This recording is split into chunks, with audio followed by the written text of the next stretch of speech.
ሰዋለ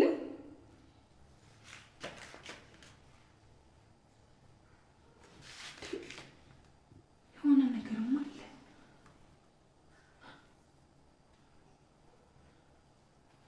ጉዴ የሆነ ሰው ውስጥ አለ። ሰኒ ጎሽ ኪራ እንኳን መጣ። እዚህ ውስጥ የሆነ ሰው አለ።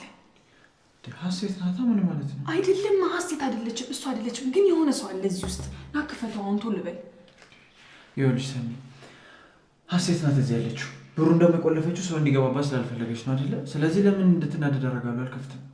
ኪራ ለምንድን ነው የማታምነኝ? ውስጥ የሆነ ነገር ነግሮኛል። እዚህ ውስጥ የሆነ ሰው አለ። ምግብ አስቀርሽ ይጠፋሽ። ይኸውልሽ ጽናት እዚህ ውስጥ ሰው አለ። ምን? ማን ያለው? ሀሴት ትሆናለች አልኩሽ እኮ። ሀሴት አይደለችም። ይኸውልህ ኪራ በወለደች እናት ለምን እዚህ ውስጥ ሰው አለ። ከአንዴም ሁለቴ ምልክት ሰጥተውኛል። እሺ ተረጋጊ። እኔ ጋር ሌላ ቁልፍ አለ። ከፍቼ አሳይሻለሁ፣ ግን ማንም እንደሌለ ታያለሽ።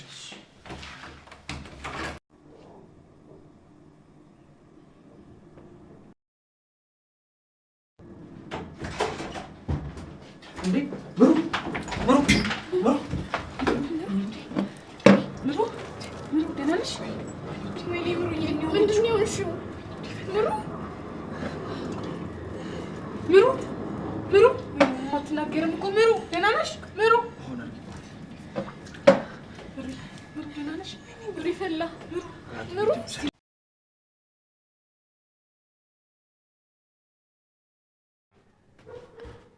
ምሩ ምን ሆነሽ ነው? እሺ አፍሽን ልፍታለሽ፣ እንዳትጮይ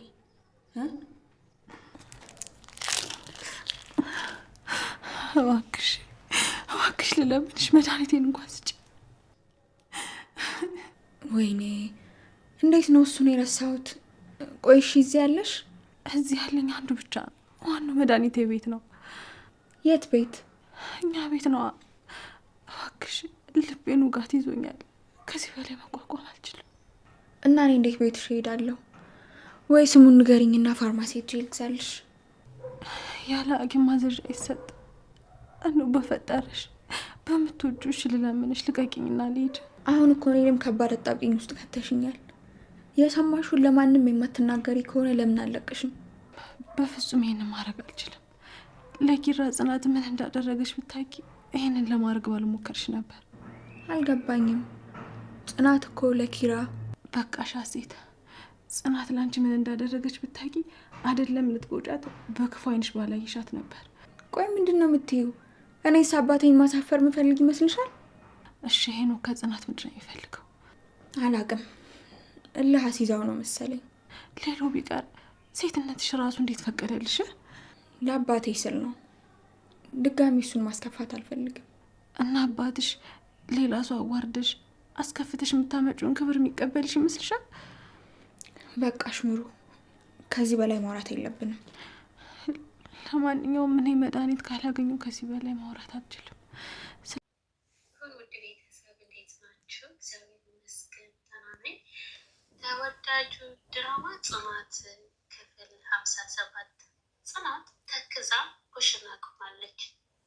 ሰኒ ትመጣና አንቺ ምን ሆነሽ ነው በዚህ ሌሊት አጣድፈሽ የጠራሽኝ? ትላታለች። ጽናትም ሰኒ ምን ሆንኩ? ትላታለች። ሰኒ እምሩ ምን ሆነች ስትላት እምሩ የት እንደሄደች አናቅም፣ ትናንት እንደወጣች አልተመለሰችም፣ ናሆም በጣም ጨንቆታል ትላታለች። ሰኒ ማለት የዚህ ቤት ሰዎች አኮኩሉ እየተጫወታችሁ ነው እንዴ? አኮኩሉ እየተጫወታችሁ ነው እንዴ ተራ በተራ ትላታለች። ጽናት ትናንትና ናሆም ትንሽ ተናግሯት ነበር እና በእሱ ተከፍታ ይሆን የጠፋችው? አላወቅንም። እንዲሁም ትናንትና ከአንቺ ጋር አልመጣሁም፣ ስመጣ ነበረች፣ ተመልሼ ስመለስ ግን የለችም ትላታለች። ሰኒ ወይ ጉድ የት ገባች? እሺ ስራም አይሰራም አለቻት። ጽናትም አይሰራም አዳሩ ሙሉ ስቀጠቅጥላት ነው ያደርነው ስትላት ሰኒ ምን እንደምን ሁሉ ቃል ጠፋብኝ። እምሩ እኮ ሰው ቢያስቀይማት እንደዚህ የምታደርግ ልጅ አይደለችም ትላለች። ጽናትም አዎ ደግሞ እኮ እንደዚያ ከተናገራት በኋላ ሰላም ነበሩ። ቢከፋትም ጥፋቴ ነው ብላ አላኮረፈችው። ሰኒ ቆይ ናሆምን አኩርፋ ነው እንዴ ስትላት ጽናት እንዴት ትላታለች። ሰኒ እኔ እንጃ ግራ ገባኝ እኮ ወይ የአፋልጉኝ ኮሚቴ አዋቅሮና የቡድን መሪ አድርጎኝ ግራ ገባኝ እኮ ትላለች። ጽናት ሰኒ ብታይ ስራ መስራት ሁሉ አቃተኝ ትላታለች። ሰኒ ሂጂ በቃ እኔ እሰራልሻለሁ አንቺ ቤቱን አጽጂ ትላታለች። ጽናት አረ ችግር የለውም አለች። ሰኒ እንዴ እኔ እከትፍልሻለሁ ነው እንጂ እሰራልሻለሁ አላልኩሽም፣ በይ ሂጂ አሁን ትላታለች። ጽናትም እሺ በቃ ትልና ትሄዳለች። የሀሴትን በር ልትከፍት ስትል ቁልፍ ነው። ጽናትም ከመቼ ጀምሮ በሯን ቆልፋ መሄድ የጀመረችው? እሺ አሁን አልጋውን እንዴት ላነጥፍላት ነው? ለነገሩ ስትመጣ ነጥፍላታለሁ። ምናልባትም ደግሞ አንተፈውም ሄዳ ሊሆን ይችላል ብላ ወደ ኩሽና ትመለሳለች። ሀሴት እምሩ የእንትኗን የታፈነችበትን ታነሳላት እና አብሽን ልፍታለሽ እንዳትጮሄ ትላትና ታነሳላታለች። እምሩም እባክሽን ልለምንሽ መድኃኒቴን እንኳን ስጪኝ ስትላት ሀሴት ወይ እንዴት ነው እሱን እንኳን የረሳሁት? ቆይ እዚህ አለሽ ትላታለች። እምሩም ከዚህ ያለኝ አንዱ ብቻ ነው፣ ዋናው መድኃኒቴ ያለው ቤት ነው ትላታለች። ሀሴትም የት ቤት ትላታለች ድንግጥ ብላ። እኛ ቤት ነው እባክሽን ልቤን ውጋት ይዞኛል፣ ከዚህ በላይ መቋቋም አልችልም ትላታለች። ሀሴትም እና ታዲያ እንዴት ቤትሽ ይሄዳሉ? ወይ ስሙን ንገሪኝና ፋርማሲ ልግዛለች ትላታለች። እምሩም ያለ ሐኪም ማዘዣ አይሰጥም፣ በፈጠረሽ በምትወጁ ልለምንሽ ልቀቂኝና ልሄድ ትላታለች። ሀሴትም የሰማሽውን ለማንም የማትናገሪ ከሆነ ለምን አልለቅሽም ስትላት እምሩ በፍጹም ይህን ማድረግ አልችልም ትላታለች። ሀሴትም ለእምሩ መድኃኒት ልታመጣላት ትሄዳለች። ሰኒና ጽናት ሳሎን ቁጭ ብለው ጽናት ሰኒ ግን እኮ እምሩ ናፍቃኛለች ትላታለች። ሰኒም ናፍቃኛለች ግን ምን እናድርግ አንድ ወልዳት እሷም እንደ ኪራ ከዚህ ነኝ እስከምትል እንጠብቃት እንጂ ትላለች። ናሆምና ኪራ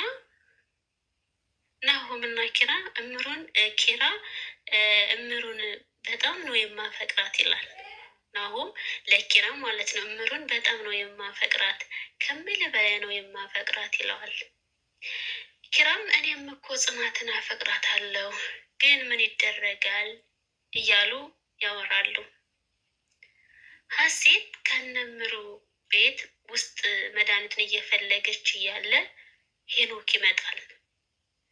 እንዴ ይህን በር ቆልፌዋል ነበር እንዴ ብሎ ተገርሞ ገብቶ ቁጭ ይላል።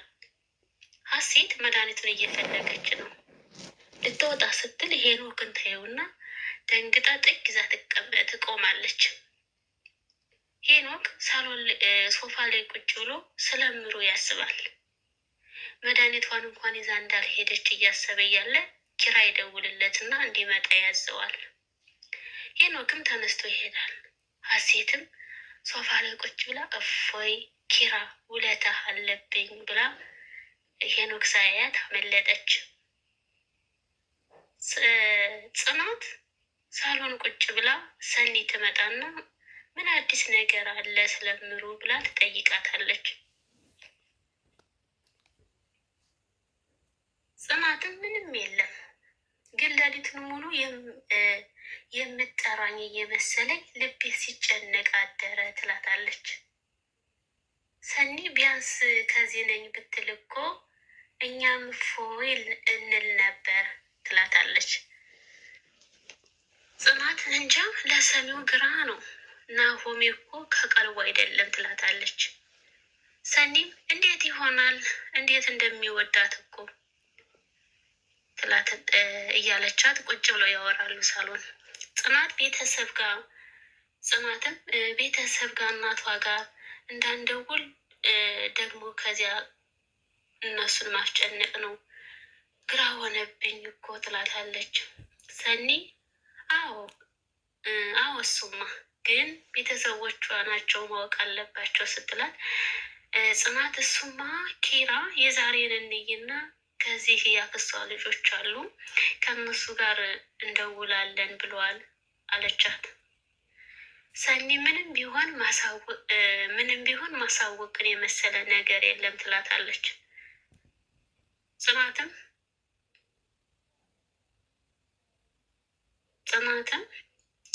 ህይወት ግን በቃ ታስጠላለች ትላለች። ሰኒ የትኛዋ የላይ ሰፈሯ ወይስ የታች ሰፈሯ ስትላት ጽናት ወይ ሰኒ አሁን የሚቀለድበት ጊዜ እኮ አይደለም ትላታለች። ሰኒም ምን ላድርግ ባለን ነገር ደስተኛ እንሁን እንጂ እስከ መቼ እናማርራለን? እኛ ህይወት ተሰጥቶን ነው የምንኖረው። ስንቶቹ አሉ አይደል እንዴ መኖር እየፈለጉ መኖር ያልቻሉ ትላታለች። ጽናትም ምግብ ላቅርብ ብላ ብድግ ብላ ትሄዳለች።